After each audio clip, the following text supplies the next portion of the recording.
Hey everyone, and welcome back to another video. So we've all seen it online. Take this course, study for the certification, pass the exam, and then you'll be able to walk into any cloud or tech job and be earning well over six figures. Well, unfortunately and sadly, that's not quite the case.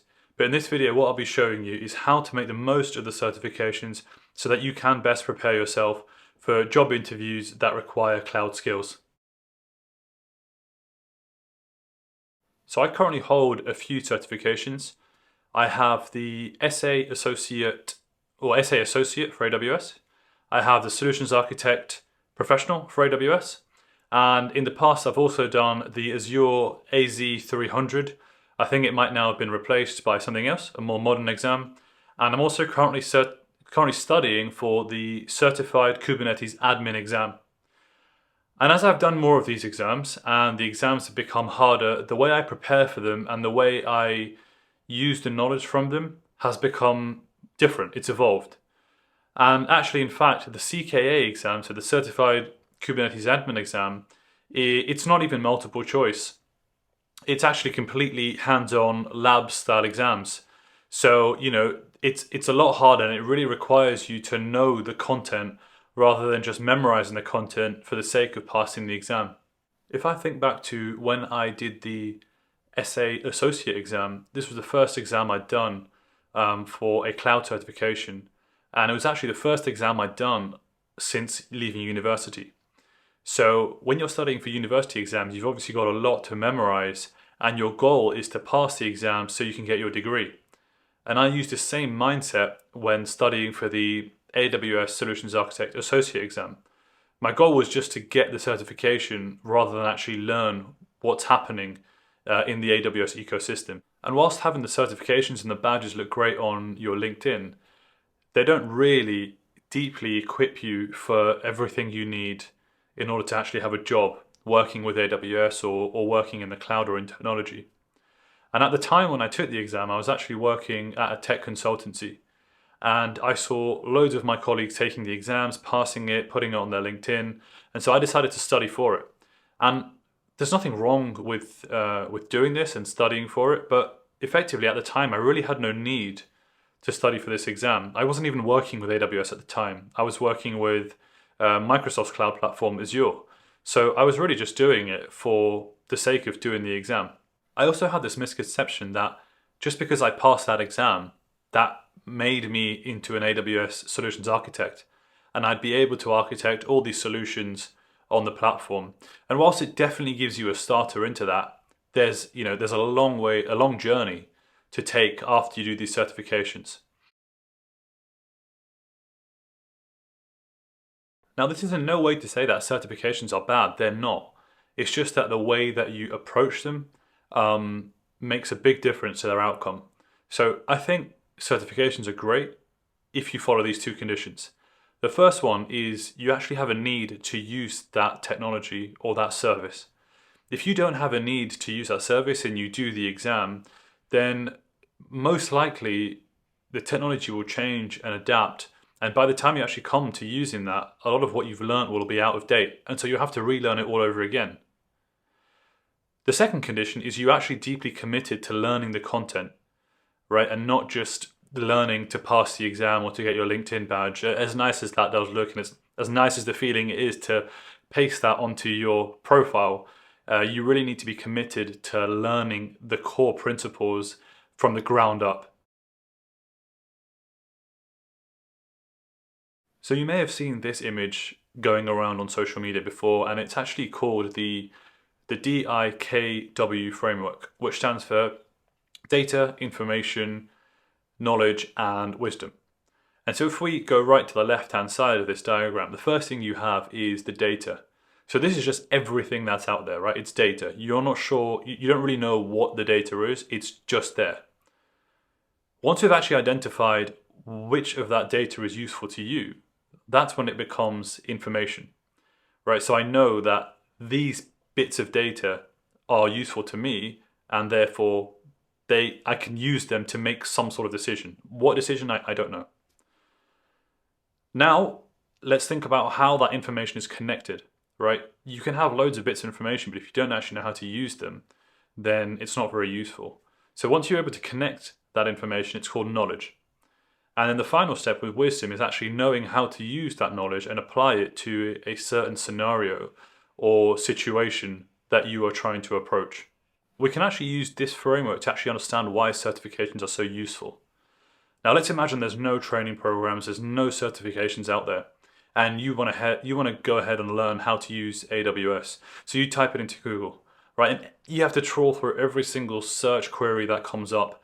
And it's really hard to know what it is that you don't know and how you should be sorting through that data to find a solution for whatever it is you're trying to solve. So what certifications do is they fast track you through this process, right?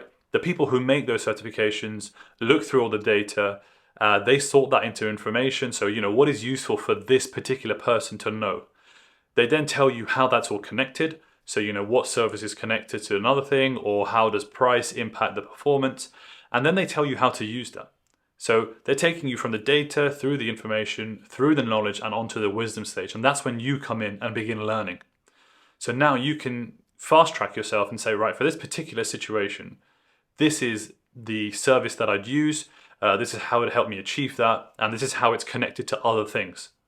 So knowing about that framework and knowing that certifications are great, that's all well and good, but I actually haven't said anything about how you can deeply learn from your certifications in order to best equip you for applying to a job within AWS or within any other tech company. But don't worry, a lot of that hard work has already been done for you. It's already been created. Much like the certifications, you just need to know where to look and how to use that information. So what you want to do is, for your certification, identify the topic that you want to learn. If it's a core service or it's just something that you're not very familiar with. Next, I'm going to show you how to use free resources online in order to really begin to understand that topic and be able to work with it in a daily basis. So let's jump onto the computer. Right, so let's imagine that we're trying to learn something. It's come up on the certification page, and it's all around application migration and migration over to AWS. So what I've done is I've gone to Google and I've just searched AWS workshops. Click on the official AWS link and it will take you to a page that looks a bit like this.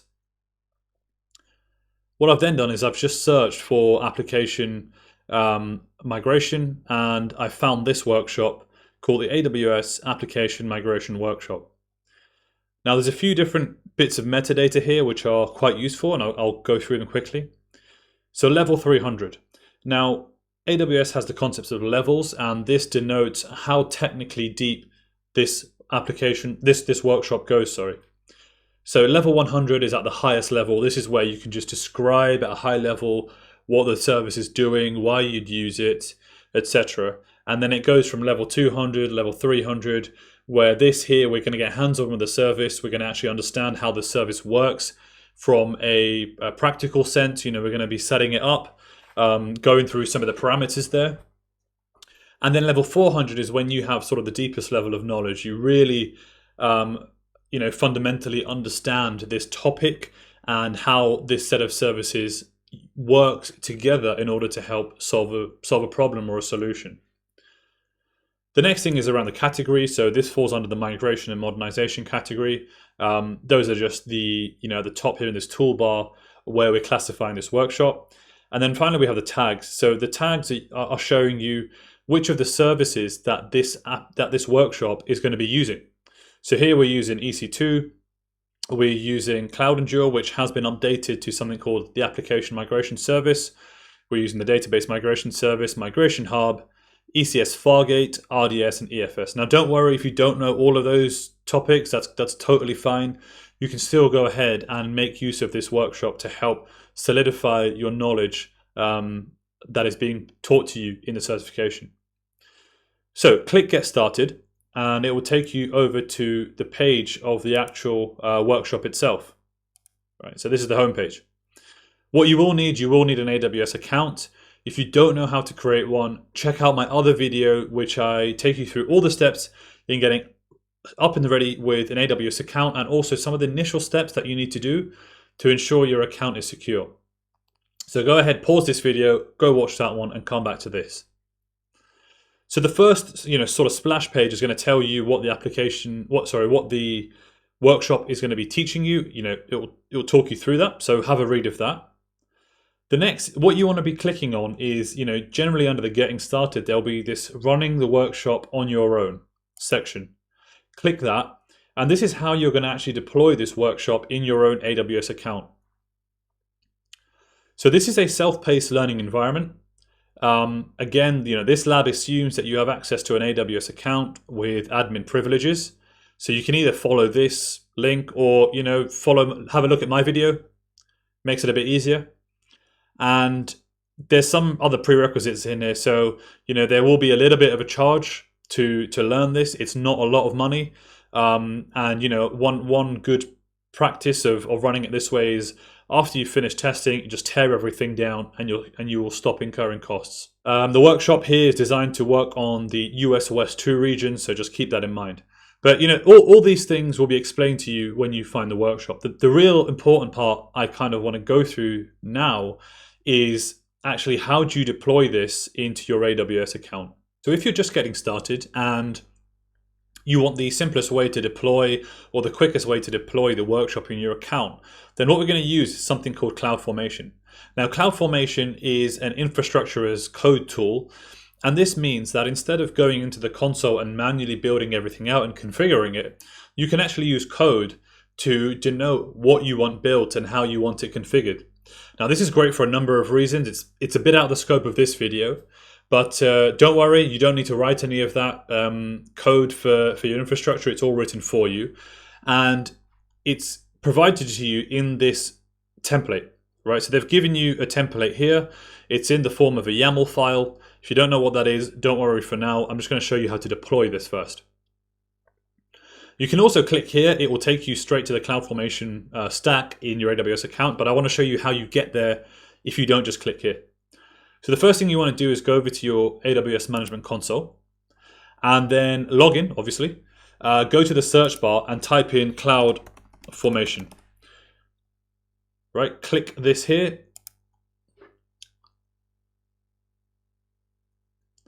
And then what you want to click is Create Stack.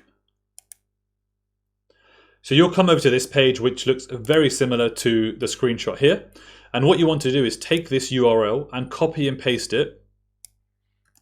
So copy and paste that into this field here. And what this is saying is that my template is already ready. So it's been pre-built for me. And what is a template I'm going to be using? So specify a JSON or YAML file that describes your stack's resources and properties. So here we're saying my template is currently held in Amazon S3, which is a storage area on AWS. Or if you've got the template on your local machine, you can just click Upload a template, upload the file, and then build it from there. So go ahead and click Next, and then follow the instructions. All the instructions are here on how to get this set up. And then basically you go through and you click Create Stack. And what this is going to do is going to look at all the code that's been provided, and it's going to build you out the workshop in your AWS account for you to go ahead and then explore. So once you've deployed the solution in your account, the first thing I would like you to do is, or I recommend you doing, is actually just following the workshop through. Understand how those various services work, how they're kind of connected together, and just get a feel for what's been built in your AWS account. Once you're comfortable with that, what I want you to start doing is actually trying to build this same solution, but by yourself. You don't have to build every single component, and you can go ahead and copy, roughly what you see as part of the solution, but try and rebuild and recreate what they've created. This will help you to understand the parameters that you need to set, the various configuration that you need to do, and it also helps you to understand how the different permission structures work, how the communication works across AWS services, and it will give you a much better appreciation for the work that's gone into designing this solution, as opposed to just deploying the solution and then running through all the steps without really considering what exactly is happening at each stage. And as I said, at any stage, if you do get stuck, you can refer back to the workshop, you can refer back to the diagrams that provided you, you can have a look at the CloudFormation file, and then go ahead and look at those services. So I mentioned in this workshop, there is going to be EC2. So go ahead and open up the EC2 console on AWS, have a look at what's been deployed, have a look at that configuration, and then see how you can replicate and redeploy that yourself. And try and play around with those values, really understand, if I change parameter X, what does that actually do to my solution? Or I change a firewall rule, what happens to the communication? Right? Go ahead and play with those things and experiment, and I guarantee you that this will give you so much more confidence in answering questions and building solutions yourself. I know it's done that for me. It's helped me so much in really understanding how the services work and how you should be thinking about architecting solutions rather than just thinking about individual services. Great, so now you've done all those things, but how does that actually help you? Well, the first thing is that it helps you to really understand the service as an individual in far more detail, right? Because you've gone onto the console, you've tinkered around with the service, you kind of know the parameters and how they change what the service does. You understand some of the limitations and some of the benefits of using that service. And now you've actually seen this hands-on from a practical point of view rather than a theoretical or a lab-based environment. Labs are fantastic, but in a lab, everything works perfectly, right? When you're deploying this in your own AWS account, you will encounter errors. You'll be forced to go onto the internet to search the errors, to troubleshoot through it, and then you'll know for next time, what caused that error and how you can avoid it. Next, it helps you to understand how services work together. It's really rare that you will build a solution or an application, on a cloud platform using just one service. It's really rare that will happen. So, understanding how they tie together is super important. And remember, you don't need to build the application yourself. Utilize what's out there, utilize the workshops and all the templates that they provide. You don't have to build it from scratch. A lot of people have put in a lot of hard work to enable you to accelerate your learning. So capitalize on that, use that. And finally, you will begin to think in a business challenge first mentality. So you will begin to take in business challenges and start thinking about ways to address those, which is ultimately what most jobs will require you to do, right? Although it's a technically focused role, you will still be addressing some sort of business challenge, whether that's cost optimization. So, you'll start to think about ways in which you can optimize cost on the platform. It might be through scalability. And so you'll start to think about, right, what are all the different ways that I can scale the application? Now, as you're thinking about that, because you're kind of learning about the ecosystem of AWS, you're not only going to be thinking about the scaling, you're going to be thinking, right, how do I monitor this? How do I measure the cost and optimize the cost? How do I ensure that this is secure? How do I run this in a more operationally efficient way? And really, it's that type of thinking which is going to get you ahead in the interviews, because you're not just thinking about a sole problem, you're thinking about it holistically from different angles, not just your point of view, but say when this application is handed over to an operations team, or someone needs to fix it, or someone needs to be alerted when something goes wrong, right? You've taken all those points of view into account. And you can only do that if you yourself have gone in and dug around the application, understood how it works, understand some of the challenges with working with a particular decision that you've made. So I hope this video has been useful to you, and it's given you some insight and information as to how I personally study now. It's really changed my approach on how I view certifications. I really do them when I know I need to acquire that knowledge, and also it's not just for the sake of the LinkedIn badge. I also hope that it will help you in preparing yourself for your technical interviews, for any jobs that you begin to apply to. So if you found this video useful, make sure you subscribe to my channel, because I will be bringing out a series of videos explaining the pillars of the well-architected framework. And if you don't know what that is, the well-architected framework is a series of guidelines. It's content that's put together by AWS to help you architect your application so that you can make the most of the cloud platform. It's split into 5 pillars: operational excellence, resiliency, security, performance, and cost optimization. And so when you're thinking about how you architect solutions, or even how you answer questions in a technical interview, thinking about those 5 pillars and understanding them will really help you to give that well-rounded answer.